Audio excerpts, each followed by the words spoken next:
નર્મદાના નાંદોદ તાલુકાના વરખડ ગામમાં મુંબઈ પોલીસ અને નર્મદા પોલીસની સંયુક્ત રેડ દરમિયાન આજે વરખડ ગામેથી સુધીર પટેલના ઘરે રેડ કરી હતી। રેડ દરમિયાન ટેમ્પો ભરી નશાકારક પદાર્થ તેમજ કેમિકલ્સ અને અન્ય સામાન કબજે કર્યો।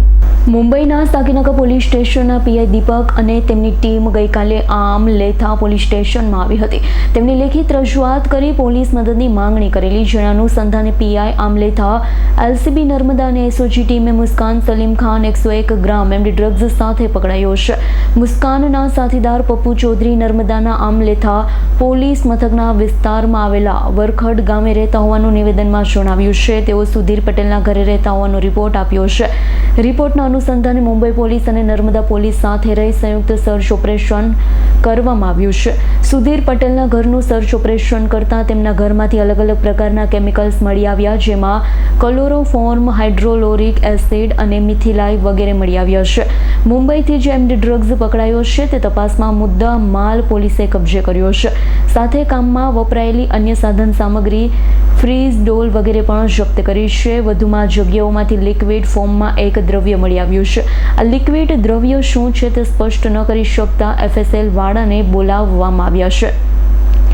આ સાથે એટીએસની ટીમને પણ બોલાવવામાં આવી હતી। એફએસએલની ટીમે જગ્યા પર જઈ લિક્વિડ દ્રવ્યની ચકાસણી કરતા તે પાત્રમાં કોઈપણ પ્રકારના ડ્રગ્સની હાજરી પ્રાથમિક દ્રષ્ટિએ જણાઈ આવેલી ન હતી। એટીએસની ટીમ કીટ સર્ચ કરી હતી, જેમાં તપાસ કરતા દ્રવ્યમાં અલગ અલગ પ્રકારના કેમિકલ્સની હાજરી જણાઈ આવી હતી। જેમાં એટીએસની ટીમ દ્વારા રામન સ્પેક્ટ્રોમીટર કીટ મારફત ચેક કરતા એક ઇથિલાઇ પ્રિપ્રેરિઝન 21.98%, બીજું યુરિયા નાઇટ્રેટ 20.62%, પાલ્મેટિક એસિડ 21.13% અને પેઇન્ટ સ્ટ્રીપર 18%, નાઇટ્રોગ્લિસરીન 19.51% એમ અલગ અલગ પ્રકારની કેમિકલની હાજરી જણાઈ આવી હતી।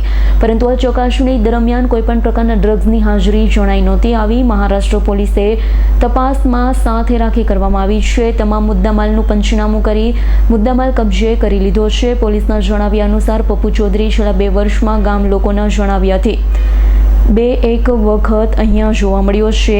છેલ્લા 1 મહિનામાં દેખાયો હતો। પપ્પુ ચૌધરી અગાઉ પણ ડ્રગ્સના કેસમાં 2 વખતથી યુપી અને મહારાષ્ટ્રમાં પકડાયો છે। પકડાયેલા 2 આરોપીઓ મુસ્કાન સલીમ અને પપ્પુ ચૌધરી બંને મહારાષ્ટ્રના રહેવાસી છે। સુધીર પટેલ હજુ સુધી નર્મદા પોલીસ કે મહારાષ્ટ્ર પોલીસના સંપર્કમાં આવ્યો નથી। હવે મુદ્દામાલ લઈ મુંબઈ પોલીસ મહારાષ્ટ્ર તરફ રવાના થઈ છે। ત્યારે આગળની તપાસમાં ડ્રગ્સ પ્રકરણના તાર ગુજરાત કે વરખડ સાથે જોડાયેલા છે કે નહીં તે તપાસ દરમિયાન જ ખબર પડશે।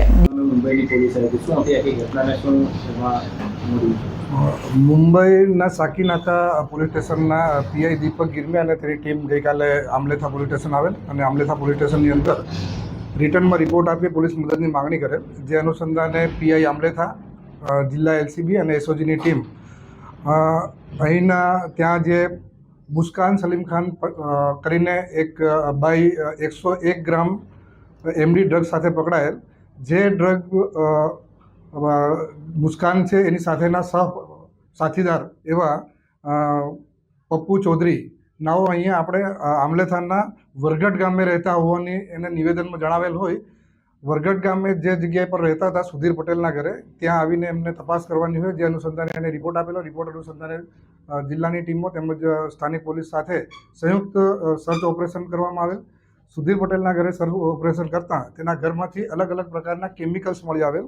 ક્લોરોફોર્મ, હાઇડ્રોક્લોરિક એસિડ, બોમ્બી, મિથાઇલ વગેરે। જે અનુસંધાને તે લોકોએ એમના એમડી ડ્રગ્સ પકડાયેલ તે અનુસંધાને તપાસના કામે કબજે કરવામાં આવે છે। સાથે સાથે અમુક સાધન સામગ્રી, ફ્રીજ છે, ડોલ છે, એને અલગ અલગ સામગ્રી જે છે એ એમને કબજે કરી છે। સાથે સાથે આ જગ્યા ઉપર એક લિક્વિડ ફોર્મમાં એક દ્રવ્ય મળી આવેલ। જે દ્રવ્ય ખરેખર શું છે તે એ સ્પષ્ટ નહીં કરી શકતા આપણા દ્વારા એફએસએલને બોલાવવામાં આવેલ। એફએસએલની સાથે સાથે એટીએસની ટીમ પણ બોલાવવામાં આવેલ।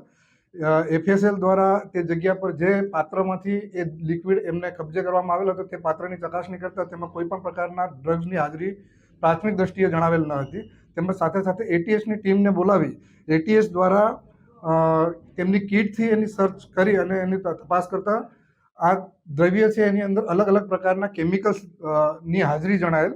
જેમાં ઇથાઇલ પ્રિપેરેલ, યુરિયા નાઇટ્રેટ, પાલ્મેટ્રિક એસિડ, પેઇન્ટર, સ્ટીપર વગેરે પ્રકારની કેમિકલની હાજરી જણાવેલ, પરંતુ આ ચકાસણી દરમિયાન કોઈ પણ પ્રકારનું ડ્રગ્સની હાજરી તેમાં જણાવેલ ન હતી.